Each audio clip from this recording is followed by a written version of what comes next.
போகர் 7000 முதற்காண்டம். சித்தர் மருத்துவத்தின் கர்ம விதி.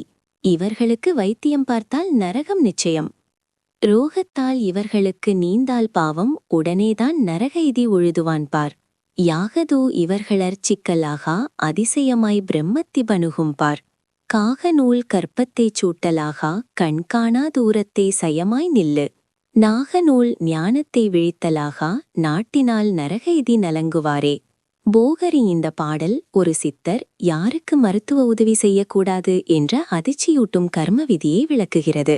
இந்த மறைபொருள் விளக்கத்தில் ஏதேனும் பிழைகள் இருப்பின் அடியேனை ஒரு மாணவனாய் கருதி பொறுத்தருள வேண்டும்.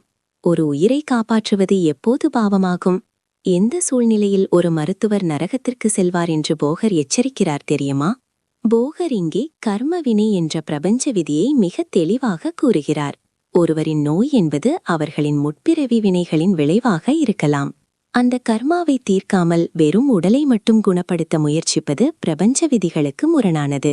இது மாற்றி ஒருவரின் கணக்கில் இருக்கும் கடனை நாம் அடைப்பது போல. இதனால் உதவி செய்பவரின் ஆன்மீக ஆற்றல் சிதைந்து அவரே பெரும் துன்பத்திற்கு ஆளாவார். காகநூல் நாகநூல் என்பது வெறும் புத்தகங்கள் அல்ல. அவை குண்டலினி மற்றும் சூட்சம சரீரம் பற்றிய உயர்நிலை ஞானம். இந்த ஞானத்தை தகுதியற்றவர்களுக்கு பயன்படுத்துவது பெரும் பாவமாகும்.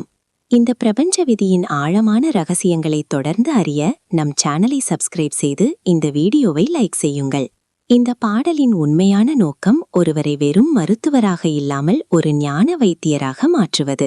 ஒருவரின் நோயின் மூல காரணமான கர்மாவை அறியும் ஞானத்தை பெறுவதே இலக்கு.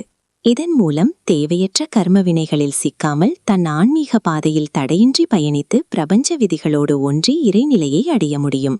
கர்ம விதி. நன்றி. ஓம் சித்தர்கள் நமக. வாழ்க வளமுடன்.